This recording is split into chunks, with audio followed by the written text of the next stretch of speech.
saw those cars pulling on, I was like, oh, all right, we're in a different area. But I mean, that hasn't been too bad. Yeah, no, I mean, the only noise we get around, at least for me, I get is the fire station. Oh, fire station? Yeah, Dang. It's like,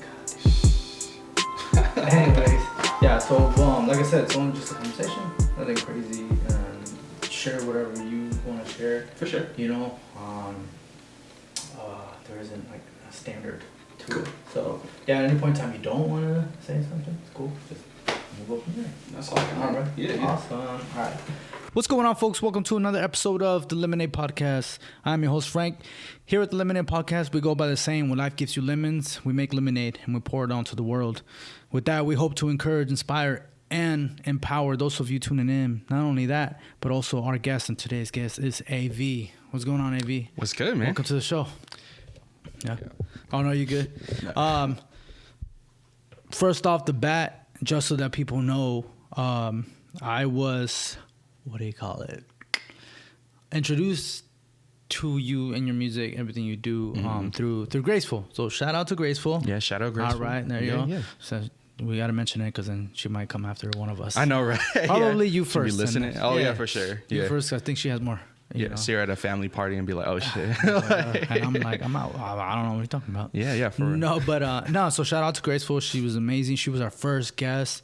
You know, I call her the doula of the Lemonade Podcast because she was here to do the birth and all that stuff. So very fitting. Yeah. Yeah, no, for real. She's super dope. You know, check her out if you haven't checked out, the first episode of the Lemonade Podcast.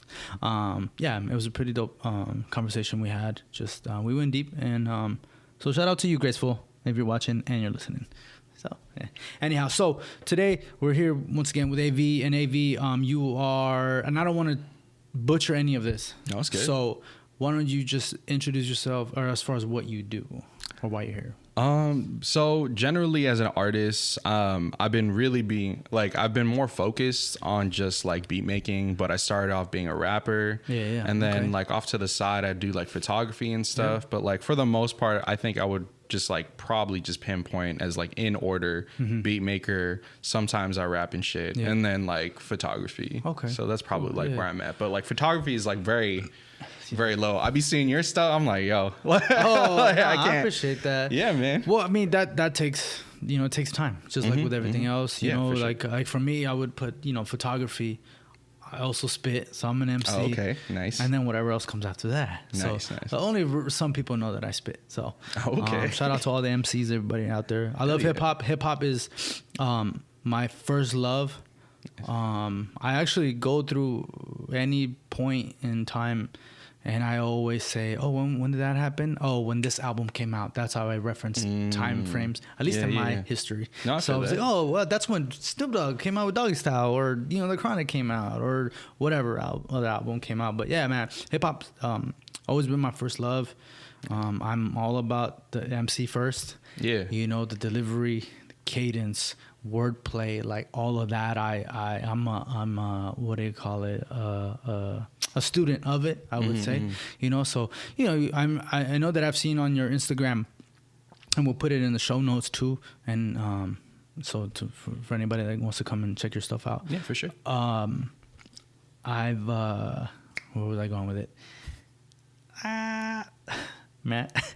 And no. But what I was saying is, I'm a student of it, the MCs and all that, and I ensure that anyone that's out there spitting, that is an MC, I look for all those things, within that.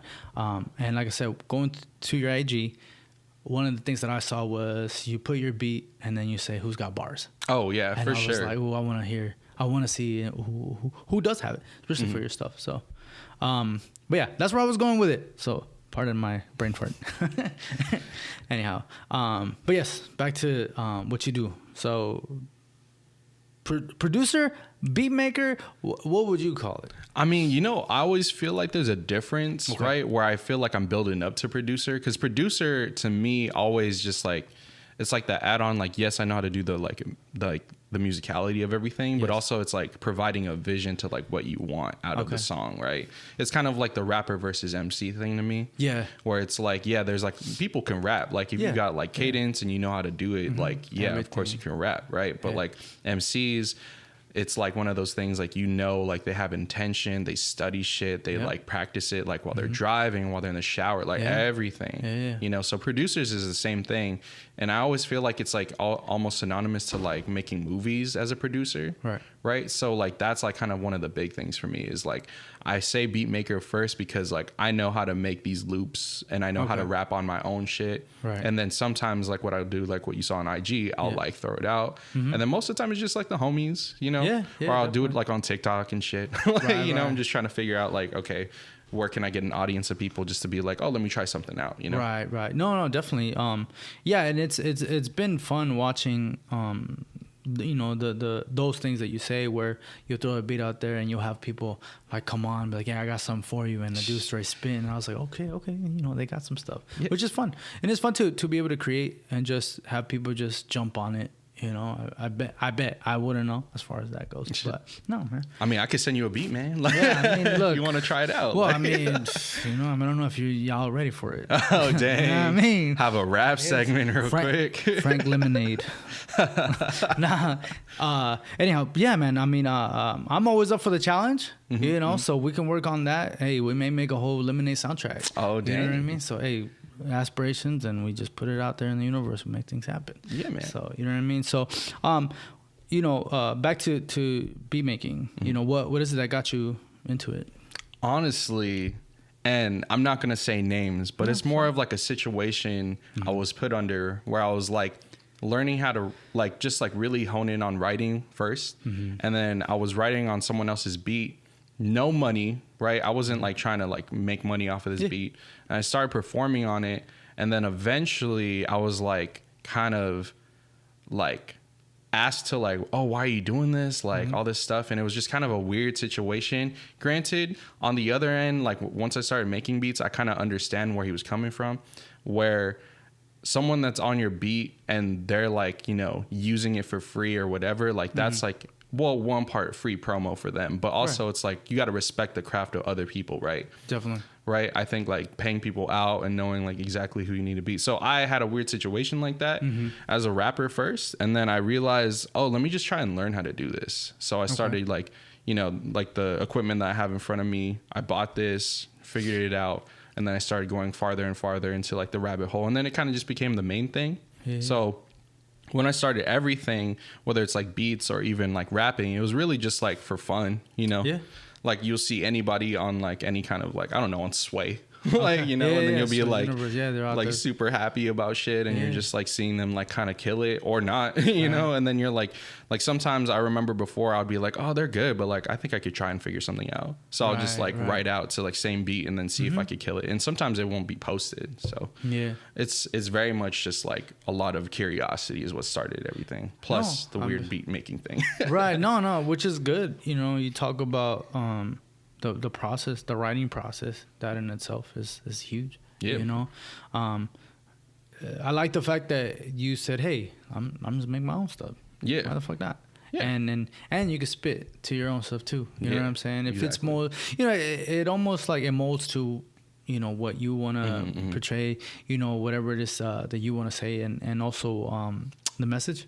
You know, all depending, even the moods, however it is that you feel, however it is that your process goes, whether it's, you know, writing or actual beat making, stuff like that. Yeah, that's dope. How long have you been doing it? Oh man, I mean, on the rapping tip, I think like since high school, so that's about like 10 years. Okay. Well, give or take, and then like also doing beats was probably like I started like 2019. Okay. Yeah. So it was funny. It was like 2019 had a full year just making beats, rapping on some of them, but never really released anything just because I wanted to try it and be like, are these beats rappable? I don't know. And then in 2020 on my 25th birthday, that's when I released my first like thing. So that's kind of like the timeline a little bit. So I did like a beat tape called Home. Okay. And it was like a very short, like I think it was like 9 tracks or even less. And that's kind of like the first like official like, okay, I've done this shit at least once, you know. Was it just music, or did you It was just music. Okay, just and instrumentals and stuff. Yeah, it was actually kind of wild, because what I tried doing with it is all of the samples that I got, which is like now a deleted YouTube channel, which was like this old, like there's like this thing in the Philippines, it's called OPM, and it's essentially original Filipino music, and all of it kind of sounds wild. I mean, one like very notable thing of like that kind of music style is actually Kick Push by Lupe Fiasco. Okay, I forgot exactly, I think it's Celeste Legaspi, and he basically like sampled it, and it's just a loop, like the dun dun dun, that thing. Yeah. Like, so I tried doing something like that, and I did like the whole beat tape with those in mind intentionally, that they're all OPM music. And then I actually put like little splices of like my dad, my sister, or my niece really, and then my mom. So it kind of tells like this story of like being in the Bay Area and then like missing my family essentially. Oh, okay, dope. Yeah. Are you from the Bay Area? No, no, man. No, not like no shade to the Bay. But I don't like, know. That seemed kind of shady. No, I know, right? I was like, shout out to the Bay Area. That reaction though. I was oh wait, hold on. Right. No, it's funny because I called it home because I actually thought I was gonna like set my roots there and stay there for like the rest of my adult life, you know. Gotcha, yeah. But like living in like, you know, Paradise Hills, National City, like that was like, that's home. Gotcha. So I'm originally from that area. Okay, dope. Yeah. Nice. All right. Have you lived here your whole life? Yep. Like born and raised? And... For the most part, except that little part. Okay. Going to SF. Yeah. Okay. Yeah, I've only been there a couple times. Really drove through some areas, but I want to go back. Yeah, man. It's fun times. I used to do the drive like once a month. Yeah, the drive like, is dope. Dude, it's crazy. Like I have to think about it. Sometimes I'm like, it's like what, $200 in gas at the time. Yeah, and then like at the time, yeah. Yeah, right. Like that'll probably be like double now. Probably. But I love the drive though. I used to do it alone. Sometimes late at night, and then I would just have like some time to think. You know, 8 hours just chilling. Yeah. You know, it helps the the creative process at times. Oh, dude, I used to rap while I was while I was driving. Yeah, down. it gives you more time to like hone in on certain things. You know, especially on a road trip. You know, you're not too busy or distracted by, you know, whatever it is. Life, distracted. Yeah. Because there's like nothing in the middle of California. It all depends too, like where you go. Because I've gone on the 5, and I've also got on the 1. You know, and just went up. I went up to like Oregon and Washington and whatnot. Oh, so, dude, that's the trip I wanted to. But no, it's really dope. It was really dope, man. It was beautiful. And in my head, I'm like, man, this is actually where because it has the ocean and it has like forest, and it's like from the forest you can see the ocean, and I was like, this is like best of both worlds type of shit. Hell yeah. You know, so West Coast, baby. You know what I mean? Anyhow, so back to beat making. You've been creating beats since 2019. You know, you released, I would say, your first album in a sense. Like you know, let's say a piece of work. You know, for around your birthday, correct? Yeah. Okay. So, what was the response to that? I mean, I mean, you know, interesting enough, like I had a really like tight knit community in San Francisco. I used to do a lot of like community work. Yeah. So I used to work at like a community center that would basically serve like seniors, and I also taught like high school while I was up there. Yeah. All right. So like a lot of the listens were from those people. All I feel like a few like music cats that I was hanging out with, like that was probably like a good amount of it. But for the most part, like I think it was very much just like, here it is, like to my friends, and it was just like something I needed to do. Like I made it an intention. I did like a whole year worth of making beats, no matter if they were like whack or not, you know. Yeah. And then I had a vision, and I just kind of threw it out there, and I kind of like am still learning from it. Like before this interview, I was trying to listen to it again and just remember like who I was back then. Yeah. Because the last couple years after that, like from now back to when I first released it, I was kind of thinking like, I kind of did something that I didn't think I would be able to do, so now I should do it again. So I'm like, it helps me kind of like work on stuff. Yeah, you know, it's funny because you just mentioned that, me mentioning earlier on when we were talking about like, you know, music being like a stamp throughout your life. And, you know, and so you look back at those songs and everything you created, and you're like, oh, this is where I was. This is who I was at the time. Man, that music actually, you know, evokes that. Like you know, which is dope because you get, like I said, you get to look back at that and be like, oh, okay, I remember that. that's good. And then sometimes you're like, oh, it's good. Sometimes not so good. But it's dope to be able to, like I said, take the like a memory with music. That's really dope. Yeah. One thing that you said that really touched me, I would say, is when you said, yo, I released this for those people, that close-knit community. And it's almost like outside of that, I don't want to say you don't risk it, but these are the first people because, hey, maybe these are the people that may accept it because they know you. You know what I mean? It's almost a gamble at times too, but you feel, I don't know, my personal opinion, if you feel safer doing that with the closer people than opposed to like, hey, everybody on Instagram, like, here y'all go. You know I mean, shit. Like I've always thought about it, like where, especially when I'm on like other like social media stuff, like I always say like the whole TikTok thing is like interesting for me, and I kind of just like fuck around and don't do music on there. Right. But like I think the thing for me when I released that specific thing was really just like, okay, this is just like stamp of progress, like kind of what you were saying, right? And I'm terrible at promo. Plus, like I don't think, if I really put in like more work, I feel like it would have been more successful in that way, where I can like tell a better narrative. Because essentially it was kind of like the whole beat tape is called Home because every single one is actually a name of a place I used to live. Oh, nice. Yeah. So like I kind of like did the Bay Area thing. I lived in like, if there's like the amount of numbered tracks on there is the amount of places I lived. Okay, dope. And that's only within a 4-year span. Nice. So there's like 8, give or take. See, I don't even remember. It's been so long. Okay. But a lot of the time it's interesting just because I'm like, man, I really had to like move. Like 1 year was like 3 different places, you know? Yeah. I'm growing up. I did the same. Yeah. I'm in LA. I moved around so much. I think sometimes starting new school like twice a year. And that sucks, especially when you're a kid, because you at least now I can identify it. Back then you were so anxious, and I didn't know what that feeling is. But you can only imagine, and it sucks. But the fact that you were able to take that, remember that, and then Mm-hmm. put it into your music. I keep pointing at that. No, Real you're quick. good, man. No, I mean, real quick, what is it? So it's a Roland Roland SP404 SX. It's a mouthful. Yeah. And this was like the first piece of equipment that I used when I was making beats. And I was kind of explaining it earlier where it was like, you're pretty much learning how to make beats by ear. So you'll run something in, record it, like it'll be like a record, or it could be like something off of YouTube. And then all you'd have to do is just like record it on one pad and then start cutting, but you can't see anything. You just hear it. That's dope. That's so crazy training there. Dude, honestly, that's why I haven't used it in a while, because like it's such a tedious process that I was just like, I need to see it, because I'm very much a visual person when I'm able to like kind of organize things out. But there's people that go mad crazy on this, where they're able to just kind of like know their sections on like the first 4 pads, start doing their beats and drumming on it, like just straight up. But I think this was a nice way for me to start, because it was kind of like, here's bare bones, try and use it. Like I think I just bought this off on a whim that I knew. Like I was actually watching on YouTube, there's a person called Sarah Too Ill, or Sarah the Instrumentalist, and she basically started her career off of this. Yeah.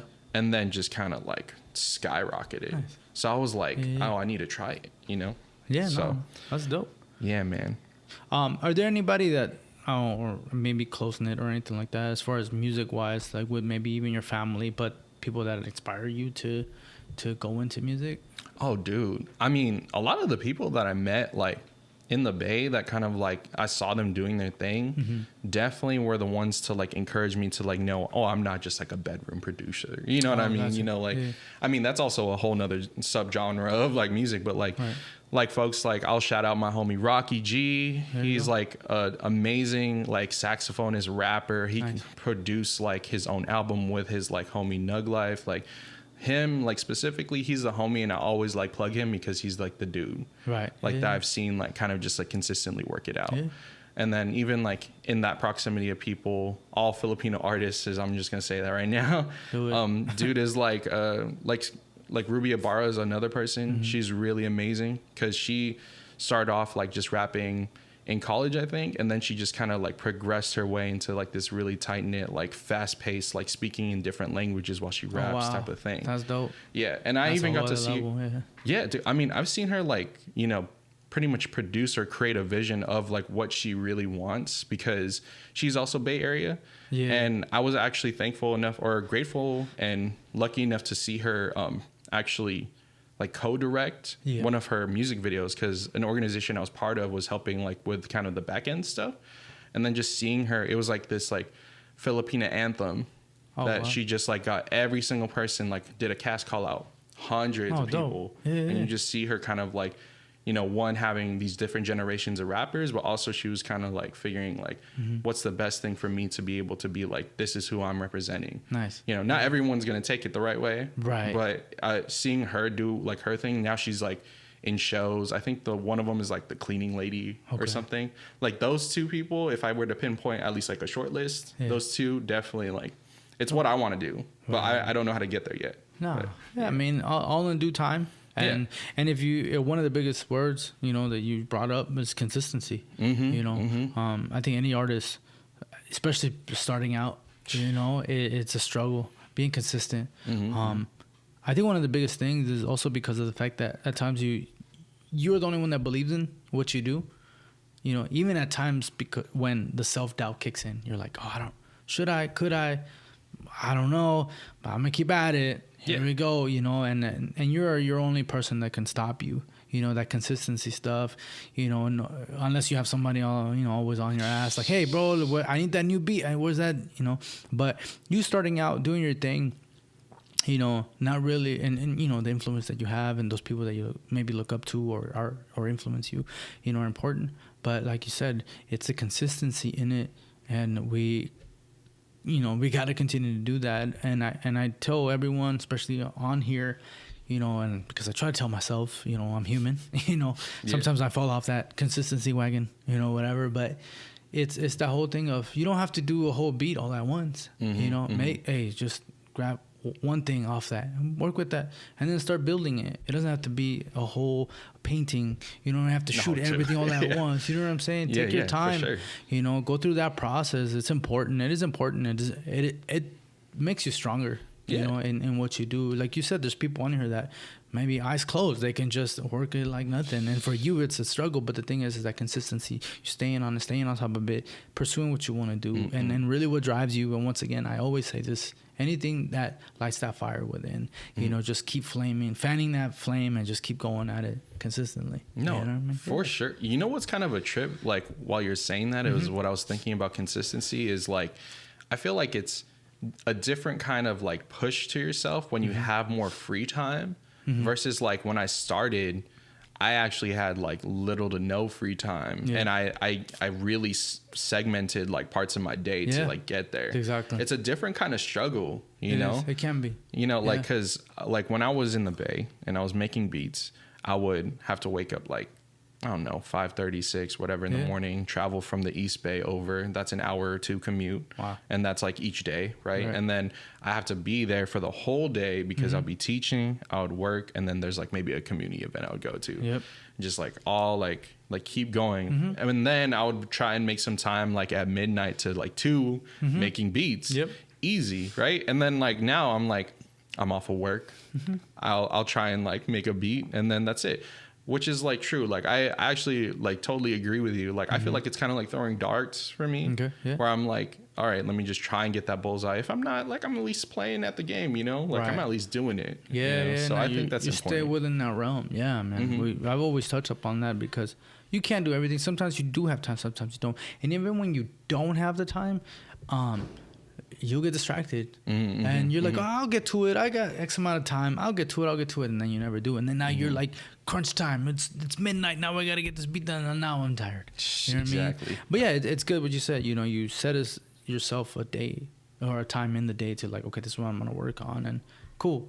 Work on that. Okay, moving on to the next project, whatever it may be. Exactly. Yeah, man. But yeah, consistency, staying on top of it, and really, you know, knowing yourself and knowing, you know, having that the discipline almost to stick to your craft. At times we overdo it. I feel like we do. I have a cutoff time when I'm, I do my 9 to 5. I do my photography stuff, and then I'm like, hey, at this time, it's when I'm gonna just stop working. No, I don't want to hear about photography. I don't want to hear about work. I don't want to hear about anything else. I'm just gonna chill. Because if I don't, then I could work all night till I have to go to sleep and wake up. But then, where's that time where I'm gonna decompress? And then I'm just too tired to even try and attempt anything the next day. And then I know myself, and then I'll fall off, and then I'll just 2 weeks late, go by, and I'm like, oh, damn, I gotta get back to it, and now I'm behind, and now it's just this whole ball, you snowball into that effect, that snowball effect. You go into it, and you're like, damn.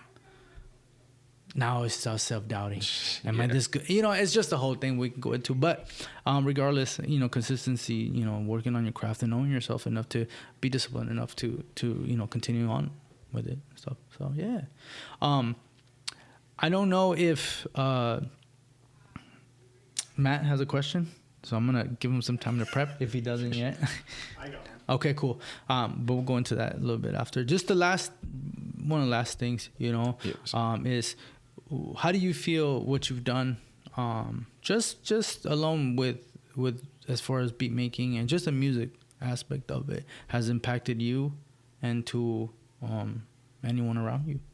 Dude, honestly, I feel like, that self-doubt is like a constant, right? Mm-hmm. But I feel like it definitely evolves when you get older. Okay. Right? And I feel like for me at this point, it's kind of just like, I'm too old to give a shit. Like, you know what I mean? Like, just wait till you hit my age. Oh, dude. But like, hey, I'm trying to get that as soon as possible to an extent. You know what I mean? Yep. I totally agree. Like, to shout out another person, I had like this, like coworker, but she's also a really good friend. Her name's Joy. Okay. And then when she hit 30, she was like, I'm too old for this shit, because she's a promoter, but she would always be kind of done dirty. You know, it's a different kind of like craft and everything like that. She's a writer, does like writing for like Asian American hip hop specifically. Nice. And then she always works with artists. And the main thing that I would always see her doing is like, even if she has to deal with like a bunch of bullshit, she'll just keep going. Yeah. And I think that's kind of like where I'm at too. Like, I was homeless at one point while I was making these beats. You know what I mean? Like, I was just like figuring things out, and then, all this other stuff, but I had to like keep going. Because if not, like this is like the most consistent thing, even if I'm not doing it, that is still around. Yeah. And, I've had music in my life for like a long time, even before making beats. Dope. I thought I was going to be like a rock star playing guitar and stuff like that. Yeah. But I didn't really figure that out. I mean, do you play any instruments? Oh, dude, I tried. Okay. Piano, Yep. and guitar. My uncle got me a bass. Like, I tried drums, like all this stuff, because I have a couple uncles that are like musically inclined. Right. Yeah. But like not in the way they are. Like, the one that I know that still does stuff, and he actually makes his own beats, which is kind of funny. He does kind of like some lo-fi, but like all instruments. He won't even lo-fi. Like, dude, he won't even like try and like, he'll play everything. He's like a one-man band, and he'll try everything, So, yeah, I mean, that's kind of the main thing I feel like as an artist is like, I've always recognized that I have an artistic pulse on like what I want in general. And even if I'm not doing it, at least I know that it's there. Yep. That makes sense. Oh, definitely. Yeah. Well, AV, thank you for being here on the Lemonade Podcast. Thank you for your time. Thank you for your energy. Thank you for your story. Your IG or any social you throw out, you can. I mean, all of it is Odd Vision, AUDVISION. Okay. Yeah, and that's also a funny story of how I made that, but like, I don't know if we got time for all that. Yeah. No, it's supposed, like, what I'm trying to do, at least like honing in more on, is I've always wanted to do film, and I always wanted to do music. Yep. So if I could try and make most of my stuff into that kind of like into that way, that once I start doing, like, I'm trying to work on a new beat tape where I'm making another narrative out of what I'm trying to do, but like, obviously different the last couple of years past. Definitely. So like, that's why I've always been wanting to do like something that's like, with a visual element, but also like with music. Like consistently. Yeah. So. That's dope. Yeah, man, I dig that. I'm gonna have to come to you because I got a couple ideas. For sure. I know that I've spoken to Matt about it. He's got an idea too for some films, but I usually try and take like I said, hip hop is my first love, so I always think like, wow, this song would make a dope movie. Oh, dude. And I have one in mind that I've been working on. I've told a couple people and I've been the more I go into it, the more it grows, and the more that I start putting, you know, the personal element into it, which is dope because you get to express that and almost tell your story and stuff. So, AV, real quick, I know Matt's got a question for you. So ready for that? Drum roll, Matt. Got a behind the scenes question. Here we go. If Hollywood was to make a live action film about your life, who would they cast to play Frank? Who would they play? Who would play cast? me? Bro, Man, honestly, I'm gonna have to bro, take a I mean, I wouldn't know, man. And then let's be real, why would it be John Leguizamo? Oh my god. Wow. First off, because he's funny. All right, John Leguizamo was a funny guy. Hold on. All right. Do you mind if I want to make sure I have this in my mind that I know who you're talking about? John Leguizamo, he played Spawn. He was the Bro. Super Mario Bros. Yeah. Yo, Is it you the height? got me. You got me. Is it No. the height? Is it the Okay, height? hey, can I tell you my favorite role of his though? Yeah. If it were to be him. I swear to God, you say Spawn. No, dude, no. Chef. You watch Chef? Chef. Oh yeah. Dude, Chef. I fucking love when that movie. His boy, making Yeah. the Cubanos and obviously the Cubanos. Oof. Dude, Yeah. you got me messed up, man. That was a good one because I was like, hey, I don't know his name, but that's what he looked like, and you got it. Like, I'm not gonna lie. So John was on. I don't know if he can make that beard though. I don't. I'm sure. Yeah, I'd have to Maybe an throw it older on there, man. bro. I don't know. I mean, whatever. John Leguizamo, if you're watching, you're listening, you get to play me in an action film. Hey, I'm not gonna lie. You have a doppelganger too, though. Matt's got a doppelganger. Do you know who I'm gonna say? Maybe. I might have an idea. Is it Matt Damon? Matt, Dude, Damon. it's like not. It's kind of. I just try not to look at you too much because I'm like, no, I'm He tripping. might fall in love. So Matt. I've heard Matt Damon. I've heard Leonardo DiCaprio. Okay. So if Like Matt, young Leo, if Matt 'cause the and hair. Leo have a baby, it's Matt. Matt is Oh, their for sure. offspring. It doesn't help that your name's Matt. Matt. Like, have you tried to use it? Sorry, this is like off, but like. No, I mean, I've had a couple times where I'm like, this happens actually a lot where I'm out and people kind of double take at me, and I'm like, I don't know if it's because they think I look like a celebrity or if it's because I have a generic white guy face. They're just like, do I know that guy? Yeah. I think it would depend on the area of the city But where you I've are. Oh, that's fair. I've definitely been to breakfast with my wife, and like one of the waitresses came running out and was like, "Oh, it's Word. just you." The guy who brought your food out thought you were like Leonardo DiCaprio in disguise. Oh shit. Almost. Say yes. Well, yes, I am. Well, there we go. We're full of celebrities here at the Eliminated yeah. Podcast. So, John Honored. Leguizamo, Matt Damon, Leonardo DiCaprio. Anybody else out there? Anyhow, well, thanks again, AV, for Yeah, being for sure. here. It's a pleasure having you. And keep doing your thing. Keep going after yours and continue to make your lemon and pour out to the world. To you, we toast, brother. Thanks, man. All right, see you on the next one. All right. Yeah. That was a good one, bro. Yo, man, that got me fucked up. Yeah. It was I didn't even think about it. I was like, Yeah. but not really. I think like you got better teeth than him, bro. Like, yeah, man. I mean, like, kind of like, cause dude got like he got some interesting chompers for sure. Nice, man. That was solid. Nice.